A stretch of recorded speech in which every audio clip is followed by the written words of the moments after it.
Engineering के construction field में जो इक्विपमेंट इस्तेमाल में आते हैं, जिसकी मदद से काम में आसानी की होती है, ठीक है, प्रोग्रेस काफ़ी ज़्यादा फास्ट हो जाता है। तो वो कौन सी ऐसी मशीनें हैं जो कंस्ट्रक्शन फील्ड में काम आते हैं? तो चलिए सबसे पहले देख लेते हैं।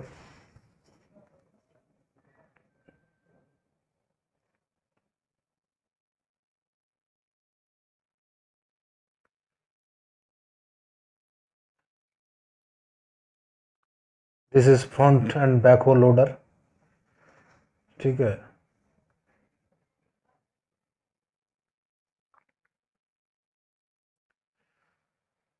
इसका फ्रंट का जो बकेट है उसको कहते हैं लोडर, ठीक है। ये स्टैक करने के लिए काम आता है।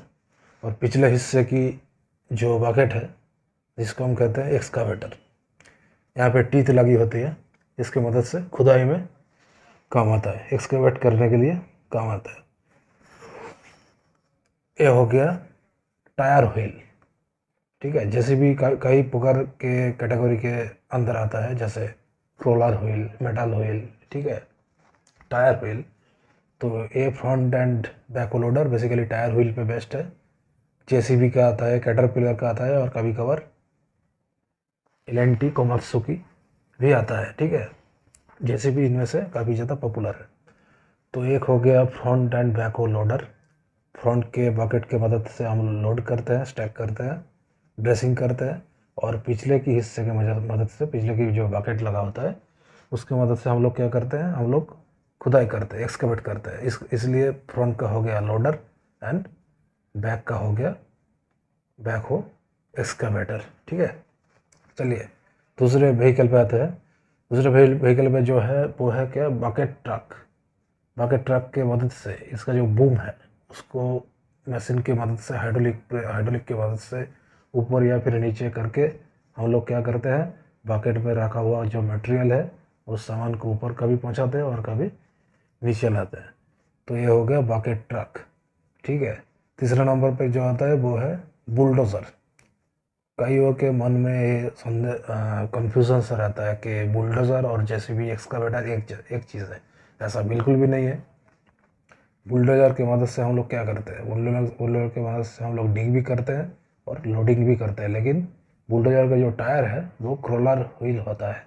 यानी कि आप यहाँ पे देख सकते हैं एक कन्वेयर बेल्ट टाइप का जो एक असेंबली है उसको क्रोलर व्हील बोलते हैं, इसको मेटल व्हील भी बोलते हैं। इस प्रकार बुलडोज़र को अगर साइड पे मैंने लाने का ज़रूरत पड़े तो हम लोग क्या करते हैं, हम लोग ट्रक की ट्रेलर पे इसको लोड करके फिर साइड पे अनलोडिंग करते हैं। क्योंकि ये अगर पिच एस्फल्ट या फिर फ्लेक्सिबल पेमेंट यानी कि बिटुमिनस पेमेंट में चल के आएगा तो पेमेंट का जो सतह है वो नष्ट कर देगा। इसलिए इस प्रकार व्हीकल को अगर साइड पे लाने का ज़रूरत पड़ता है तो हम लोग क्या करते हैं, हम लोग ट्रेलर पे उसको बिठा के साइड पे आके अनलोडिंग करते हैं, ठीक है। तो ये हो गया बुलडोज़र। उसके बाद जो आता है वो है कंक्रीट मिक्सर, जिसको हम कभी कभार ट्रांजिट मिक्सर भी बोलते हैं। ट्रांजिट मिक्सर में क्या होता है, पिछले हिस्से में जो ड्रम रखा होता है उसको रोटेट किया जाता है। जैसे उसकी मदद से क्या होता है, जो कंक्रीट कैरी किया जा रहा है उसको हार्डन मास में कन्वर्ट होने से बचा लिया जाए, ठीक है।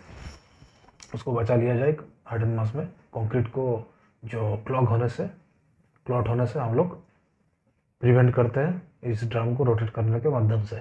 इसको कभी कभार क्या करते हैं, ट्रांजिट मिक्सर, क्योंकि ये बैचिंग प्लांट या फिर आरएमसी प्लांट में प्रस्तुत की गई कंक्रीट को साइट पे लाने का काम करता है, इसलिए इसको ट्रांजिट मिक्सर कहते हैं। ये आरएमसी प्लांट से कंक्रीट को साइट पे लेकर आता है।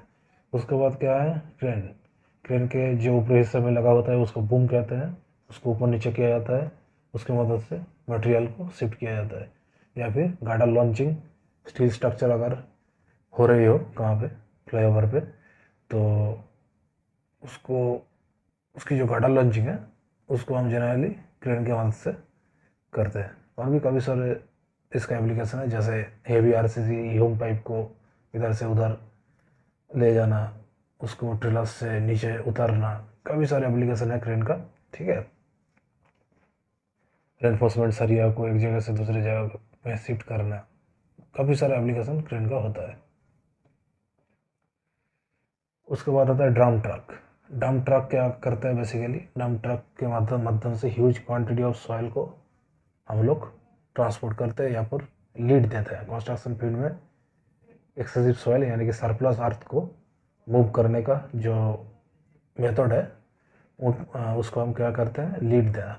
इसके माध्यम से डंप किया जाता है सॉइल को, ठीक है। ह्यूज क्वांटिटी ऑफ सॉइल को डंप किया जाता है। उसके बाद जो आता है वो है मेटल व्हील एक्सकावेटर। इसका अगर टायर पे आप लोग गौर कीजिएगा तो आप लोग देख पाएंगे कि इसका जो टायर है वो एक कन्वेयर बेल्ट असेंबली जैसा, यानी कि मेटल व्हील का आता है।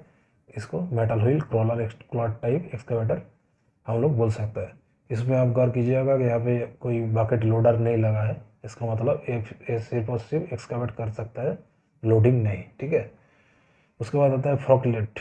फॉकलिफ्ट कहाँ पे काम आता है, वायर हाउस पे मटेरियल को रैक में ऊपर नीचे स्टोरेज करने के लिए हम लोग फॉकलिफ्ट के मदद लेते हैं। जनरली आप लोग कुरियर हाउस में या फिर लॉजिस्टिक सर्विस में इस टाइप का जो व्हीकल है उसका ज़्यादा इस्तेमाल हम लोग देख पाएंगे। कंस्ट्रक्शन फील्ड में भी काम आता है, जैसे सीमेंट को ऊपर से नीचे उतारना, ऊपर रैक पे रखा हुआ है स्टोरेज गोडाउन पे, ठीक है, स्टोर पे रखा हुआ है, उसको ऊपरी रैक से नीचे उतारने के लिए, फिर मटेरियल को ऊपर उठाने के लिए, छोटा मोटा लोड उठाने के लिए ये फॉकलिफ्ट काम आता है। उसके बाद क्या आता है, रोलर। रोलर हम सबको पता है लेवलिंग करने के लिए और कभी कभार वाइब रोलर कॉम्पैक्शन करने के लिए भी हमें काम आता है। जैसे इसका सामने एक जो ड्रम लगा रहता है उसके अंदर वाइब्रेशन असेंबली लगा होता है।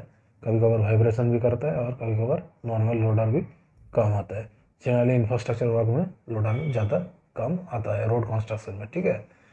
उसके बाद जो आता है व्हील लोडर, ये सेम है, इसके एक्सकावेटर नहीं लगा है, बैक एक्सकावेटर, ये सिर्फ लोडिंग करने के लिए, लेकिन इसका जो टायर है वो रबर व्हील टायर है, यानी कि क्रॉल व्हील नहीं है, सिर्फ और सिर्फ लोडिंग के काम आता है। उसके बाद जो आता है स्किड स्टीयर लोडर। ये स्किड स्टीयर लोडर क्या करता है, जो कि लोडिंग की भी काम आता है, लेकिन इसका जो डिज़ाइन है वो काफ़ी ज़्यादा कॉम्पैक्ट है, ठीक है। उसके बाद जो आता है ड्रिलिंग ट्रक। ड्रिलिंग ट्रक हम सबको पता है ऑगर बोरिंग मशीन या फिर ऑगर पाइलिंग में पाइलिंग की रिग जो है, पाइलिंग के जो सेप्ट है उसको खुदाई करने के लिए, उसको एक्सकवेट करने के लिए हम लोग ड्रिलिंग ट्रक के मदद लेते हैं।